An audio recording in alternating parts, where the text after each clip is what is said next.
Hello friends, welcome to my YouTube channel.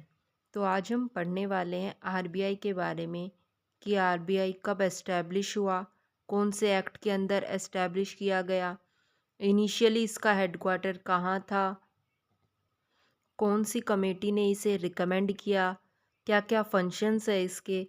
So let's start with the topic. RBI का act Britishers लेकर आए थे 1934 में, उन्होंने पास किया और एस्टैब्लिश किया गया आरबीआई 1935 में। कलकत्ता में एस्टैब्लिश किया गया, लेकिन बाद में इसका हेडक्वार्टर मुंबई शिफ्ट कर दिया गया 1937 के अंदर। इसे यंग हिल्टन कमीशन ने रिकमेंड किया था, जिसे हम रॉयल कमीशन भी कहते हैं। ये कंट्री का एपेक्स बैंक है जो मॉनेटरी पॉलिसी को रेगुलेट करता है।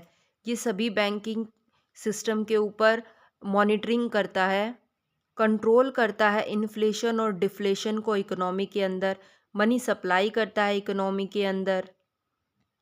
1937 से 1947 तक इसने बर्मा के लिए भी काम किया एज ए सेंट्रल बैंक, और 1948 तक काम किया पाकिस्तान के लिए भी एज ए सेंट्रल बैंक। 1949 में नेशनलाइज हो गया ये बैंक। आर आरबीआई नेशनलाइज हो गया 1949 में, और गवर्नमेंट ने इसे अपने अंडर ले लिया क्योंकि ये पहले एक कंपनी थी।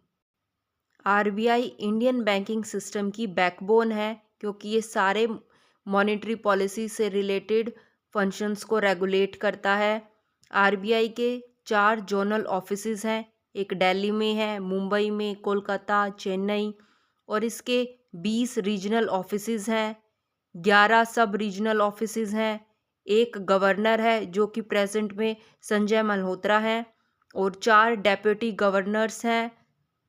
आरबीआई के governors government of India appoint करती है। नेक्स्ट है आरबीआई के क्या क्या फंक्शंस है। पहला, इशूअर ऑफ करेंसी। आरबीआई के पास ये सोल अथॉरिटी है कि वही करेंसी को इशू कर सकता है, लेकिन जो 1 रुपए के सिक्के और नोट्स है वो गवर्नमेंट के अंडर इशू किए जाते हैं। Bankers to the government.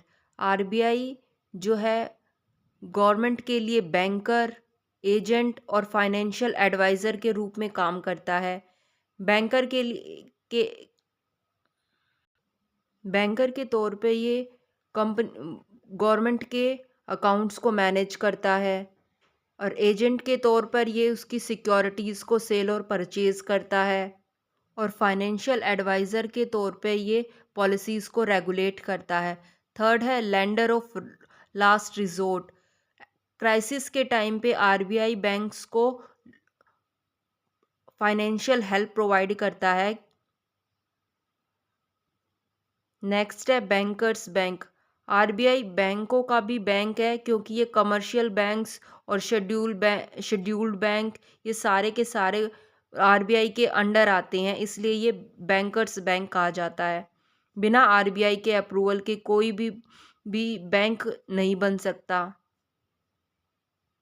कस्टेडियन of foreign exchange. RBI foreign exchange को मैनेज करता है क्योंकि उसके अलावा ये अथॉरिटी किसी के पास भी नहीं है फॉरेन एक्सचेंज को डील करने की। Financial system supervisor. ये क्लोजली मॉनिटर करता है बैंक्स को और नॉन बैंकिंग फाइनेंशियल इंस्टीट्यूशंस को कि वो अपने सारे फंक्शंस प्रॉपरली कर रहे हैं या नहीं कर रहे हैं। Inspections of other banks. वो इंस्पेक्ट करता है इनकी बुक्स को रेगुलर बेसिस पे, चेक करता है कि सारा काम अच्छे से चल रहा है या नहीं। नेक्स्ट फंक्शन है डेवलपमेंट रोल का। आरबीआई फाइनेंशियल इंक्लूजन को प्रमोट करता है कि जहाँ पर बैंकिंग फैसिलिटीज़ नहीं है वहाँ पर भी लोगों को ये फैसिलिटीज़ प्रोवाइड करवाई जाएं। Clearing house function. RBI avoid करता है ट्रांसफ़र ऑफ कैश बैंकों के बीच में ताकि कैश की रिक्वायरमेंट को कम किया जा सके। Control of credit. RBI control करता है क्रेडिट को, मनी सप्लाई को कंट्रोल करता है। जब इकोनॉमी के अंदर इन्फ्लेशन और डिफ्लेशन की सिचुएशन अराइज होती है तो आरबीआई उसे ठीक करने के लिए रेपो रेट और बैंक रेट को इंक्रीज़ या डिक्रीज़ करता है। इसलिए हम कह सकते हैं कि आरबीआई हमारी इकोनॉमी की बैकबोन है, जो हमारे फाइनेंशियल सिस्टम को सपोर्ट करता है, जो हमारी मॉनेटरी पॉलिसी को रेगुलेट करता है, इकोनॉमी के अंदर मनी सप्लाई करता है।